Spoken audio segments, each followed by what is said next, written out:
First off, let's talk about the toxic boss, the narcissist who is in control of you and in control of your paycheck, your livelihood. This is the person that you loathe to see every single day because he or she knows how to make your life miserable and they just love it. Why do they do this? Well, I think you already know. It's because they are driven by an appetite to feed their ego. And there's nothing that feeds their ego any more than stomping all over you, figuratively speaking, and they'd probably do it literally if they thought they could get away with it. That is the toxic boss, the toxic supervisor, the toxic manager that you have to answer to. What are you going to do? Well, I guess you could quit your job and go somewhere else, but you know what? There's psychopaths everywhere. There are narcissists everywhere. Wherever you go, you're going to find them. Now, a person who is autistic, I find these people particularly difficult because they see me as an easy target. Maybe they don't see you that way, but then again, once they get the reins of control, that feeling of power, they just bear down on you. Let me tell you a story. Since this is based by and large on my life experiences, I want to tell you about the job that I had. Oh, this has been a while back, but I was probably 25, 26 years old, and we had a newborn baby at home. I needed to feed my family, and I took a job at Kentucky Fried Chicken. Now, they didn't pay very well, but they did pay, and it was better than doing nothing. And we never, ever have been on public assistance. We've never been on welfare, never had public housing, didn't do any of that. Got to admit, however, my family did help me out during some tough stretches, my dad and mom and dad in particular, but went into Kentucky Fried Chicken. First day on the job, really looking forward to it, and there I was greeted by this middle-aged woman who looked like a jack-o'-lantern.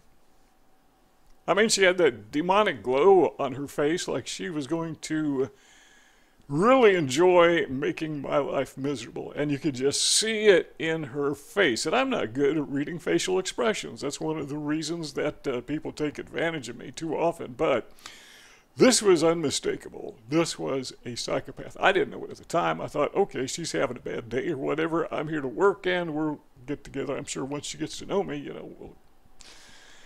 I didn't work out that way. In fact, the tenure of that employment was about 2 weeks. That was one of the shortest jobs, I think one of the shortest job I've ever had. It was a psychopath. She didn't care about me. She didn't care about my baby. She didn't care about my wife. She didn't care about anything. And I got to tell you, it would be easy for me to believe that some of these people are demon-possessed. I know some people believe in that, some people don't, but whether you do or you do not, the behavior, it's there. I mean, it's there, whether or not it's the basis of demonology or the demonology in reality. I saw it in this woman for 2 weeks. Now, where have I seen that face before? Oh, I know. When I was maybe 12, 13 years old, my uncle had a farm, and I don't know why, he just took me to the farm for a day and see how things went. Got his .22, shot at a target, couldn't hit it. And while we were doing farmer stuff, go to the barn, and on the way to the barn, we went through the place where they keep cows. That's called a corral, by the way, and we walked through the corral, and there was this cow. Gave me the same demonic look, that jack-o'-lantern look as this woman at Kentucky Fried Chicken. That's the only other time I've ever seen it. And my uncle saw the cow looking at me, and he knew. I didn't know, but he knew I was about to get attacked. He knew I was about to get charged. So he told me, get out of there. Get out of there quick. And I did. I saw what was coming. I don't know, maybe it was a bowl, but I wasn't going to take time to check it out and see if I could find the difference. I just wanted to get out of there. I think it was a cow, but whatever. But the point is, those people are there, and when they get into a place of leadership, they can make life very, very miserable for whomever they want. I don't know which one it is, but they can make life miserable. So when you go to the job, when you go to the workplace, you're going to see people like that. They are everywhere, and we need to learn to deal with them. And I'm going to tell you in a few minutes As we get close to the end of this presentation, some of the strategies that I use to deal with these people.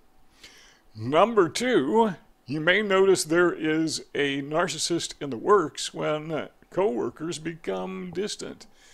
Now, again, because I am autistic, people tend to be distant from me, or I tend to be distant from them is more correct. But when you go to work, you have a measure of rapport with your coworkers. It may be good rapport, maybe bad rapport, but you have some measure of rapport. Somewhere on the rapport spectrum, that's where you are. And if you notice that your coworkers start to become distant, that's a sign that there is a narcissist somewhere in the works. Because what is almost certainly happening is there is a smear campaign going on behind your back, and these people are moving away from you. Because, well, you know, in the social tier, the social climbing, I call it a hive mind, but in the matrix where everybody is climbing, stepping over each other, trying to be the alpha. Some of them, we'll talk about this in a minute, will settle to be the beta, but they're all climbing over each other. And if you are seen as a social liability, they will withdraw themselves from you. And a narcissist will make sure that you are the social liability. Why? Well, because they're social climbing. They want to get on top of you. They need to feed their ego. Number three is, have you ever noticed that wherever you've worked, there's always somebody, more than one usually, but there's always at least one body who is let's call him an insider. This is a psychopath, somebody who wants to get close, near and dear to whomever, or whoever, there's that word again, whoever is in charge. Why do they want to do that? Well, because, again, as I said a moment ago, they may not want to be the alpha, but they may settle to be the beta, the person under the alpha. And then when the alpha gets promoted or quits, whatever, guess who's in line? Not only that, they have a measure of control, and narcissists, as you know, are good at this. So sometimes the narcissist isn't the boss, sometimes the narcissist is the insider. Another experience that I had was, well, I had this thing where I worked at chicken stores. I worked at Church's Chicken. And there was this guy that, yeah, we got along when I first started working there, but again, he probably picked up on my idiosyncrasies as a person with autism. And eventually he got to where he just didn't like me, hated me. But he was an insider, not a psychopath. He just happened to be the brother-in-law of the area supervisor. This was a guy who was in charge of all the stores in the county or whatever. He was an insider. He was a narcissist. And when he started to get distant, well, even hostile, he didn't physically get hostile, but his attitude was hostile.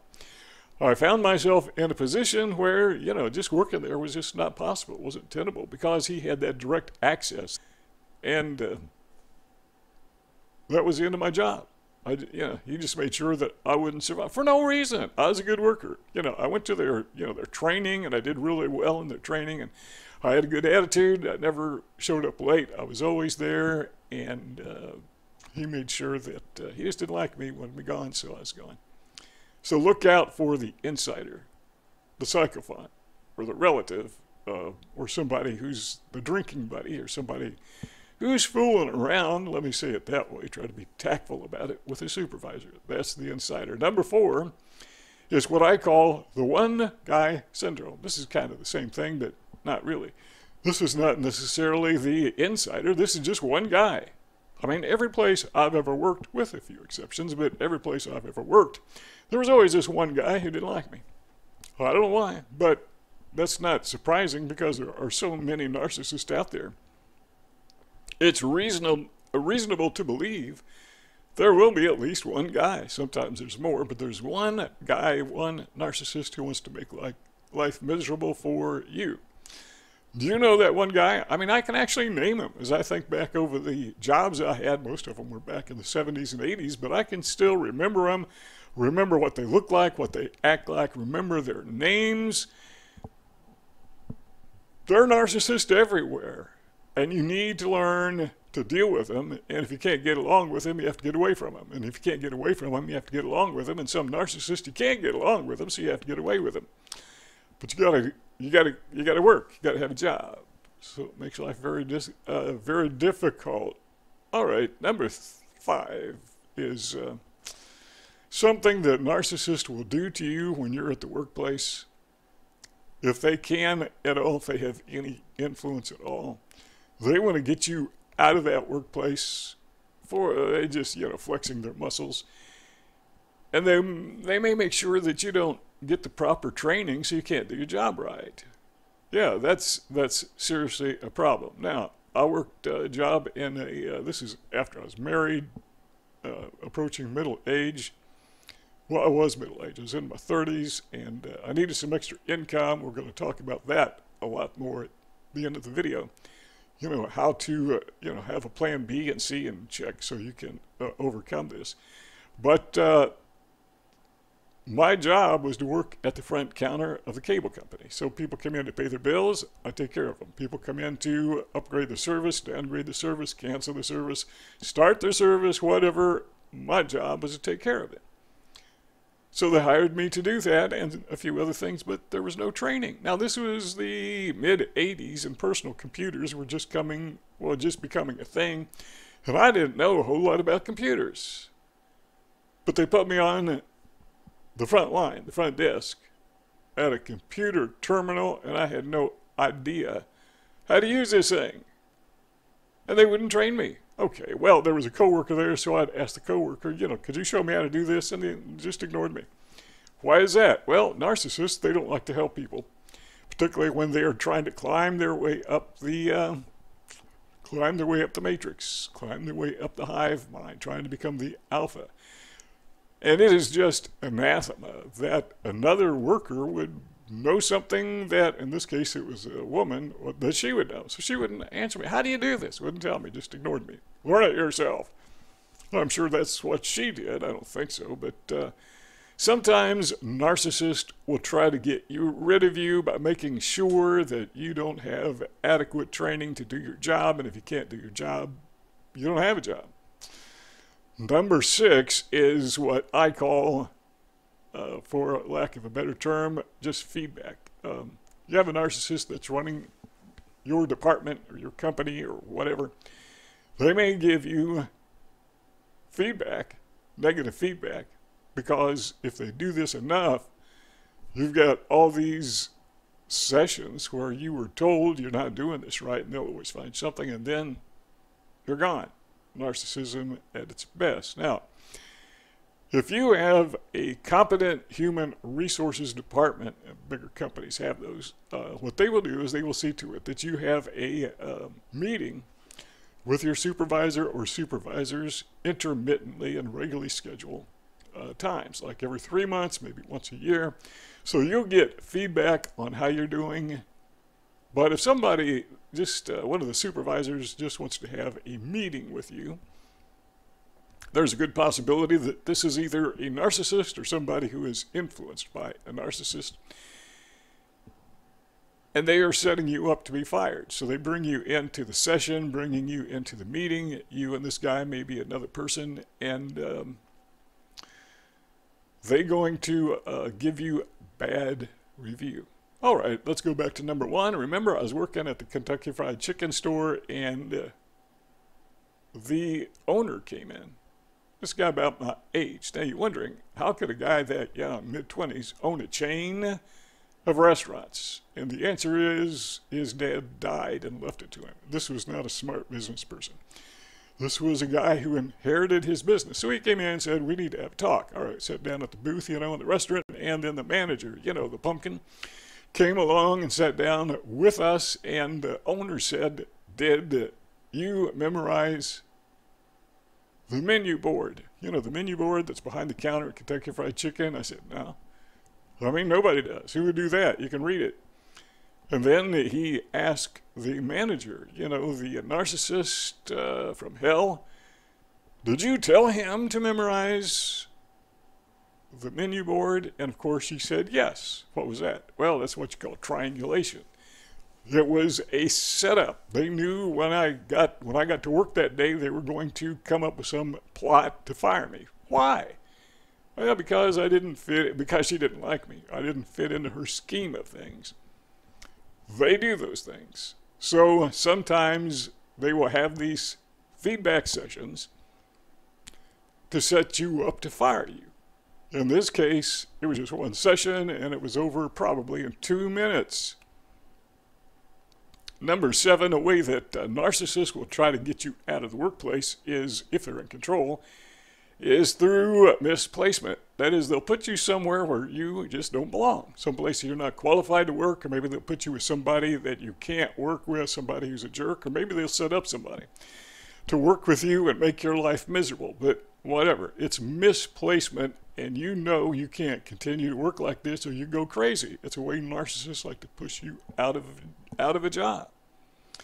Another thing they do is, what do you call this? Call this body language or nonverbal communication, and they're really not communicating, or they don't know they are, but there are times when you'll have a supervisor or somebody who is under the influence of a psychopath, the insider, and this person will give you that look, kind of give you a dirty look or an angry look. What I would say a frown would be the best way to say it, or maybe they give you a sideways look, and it's not a good look. And you instinctively pick up, this guy's not happy with me, there's something he's not happy about, and it could be what he's not happy about is nothing that he knows other than what the narcissist told him or her. That's a sign that you may soon lose your job because the psychopath, the insider, has gotten to this guy, and he is an enabler of the enabler. Roles are kind of backwards. The narcissist is not the boss, but the narcissist is the psychopath, the insider who has access to the boss and is very manipulative, and you can tell by the look on the supervisor's face. And if you get that look from several supervisors, depends on where you work, you may not have several, but if you get that look from several supervisors, that's kind of like the distant coworkers. That's an indicator that some narcissist is working in the background, setting you up to get you fired. What do you do about that?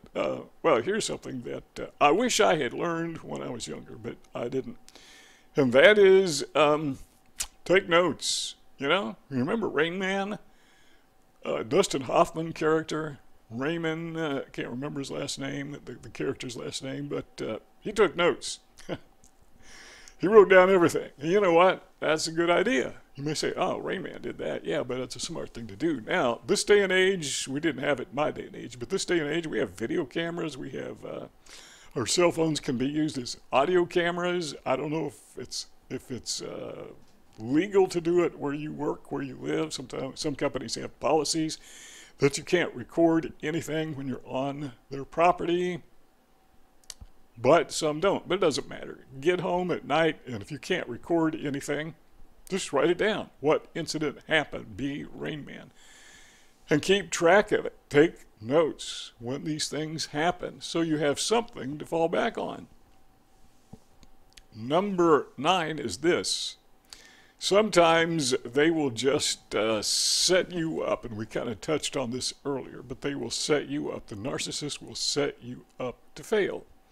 Performance improvement, they'll come and say, here's something you can do to improve your performance. And then they do it again and again and again and again. This may be a narcissist boss or somebody who's under the influence of a narcissist boss or a narcissist employee. And if they keep telling you you need to improve, that's virtually the same thing as a bad review. They're just saying it differently. And enough of those, and guess what? You're being set up to fail. And you'll notice that they start, well, you need to improve, so we're going to put you over here till you get better. Over here is where you're out of their hair, or out of the narcissist hair, or you can't advance. And if you can't advance, unless you just don't want to advance, why are you working there? So narcissists have all these little tricks to get you out of a job, And one of the strategies that I found successful in my life was really kind of simple. Just have a plan B. Think ahead. What happens if the narcissist runs me out of the workplace? I have a plan B and a C and a D and an E. You know, what do? Back in the 1980s, man, that's been a long time ago, but I had, I think, 5 or 6 side hustles going at one time. So consider having some kind of an income stream that you can fall back on. I had 6 of them.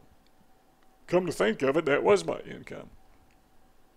I had a lawn care business, didn't have very many accounts. I just basically threw my lawnmower, you know, a push mower in my trunk, and that was my lawn care business, but it made money. I was a part-time minister. They didn't pay me very well. I love public speaking. You know, church people can be mean. You can have a church full of narcissist wolves in sheep's clothing, and sometimes they don't even bother to put on the sheep's clothing. I don't even know why some of these people go to church. Those are 2 things I did. But I also had this early morning job, like 4 or 5 o'clock in the morning. I had a grocery store. My job was to clean the floors. They had this thing, this Honda, this very loud Honda buffer that I would push around and cover virtually every inch of the floor in the store. Early morning hours. Those 4 things I did. And I also had that job at the cable company. That didn't last very long, but this is one of the things I had going at the same time. And also, that was when I was starting my direct mail business. And guess what? That took off, and it became my primary source of income for, you know, several decades until the internet became a thing and Google came along, and then, you know, direct mail didn't work like it did, and it was no longer profitable.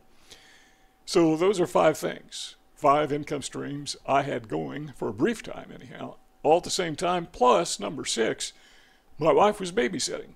So we had income stream going on. Well, I did some other things that helped. For example, I made sure I stayed out of debt. We had a mortgage, and if I had any extra money, I mean $10, I'd go to the bank and put that on the principal, and I'd tell them I want this to go on the principal. They didn't like to see me coming, and I didn't care. I wanted to get my house paid off as soon as I could. We didn't have much money, but that was the only debt I had. I'd drive a junk car before I borrow money for one. Credit cards, I didn't like to use them, but eventually I kind of caved in when I could pay them off every week. And yeah, I pay off my credit cards every week. Unless I forget. But these are all things you can do to keep your head above water when the narcissist wants to push you underwater at the workplace. And staying out of debt, I got to tell you, is key. It is so very important. Worst case scenario, you're going to break even. Okay, you're going to be hungry, but you're going to break even. Chances are you can do something somewhere where you can at least eat. Pay your electric bills. Very minimal living. Be a minimalist. And if you make extra money, more than you need, yeah, buy a new car and pay cash for it.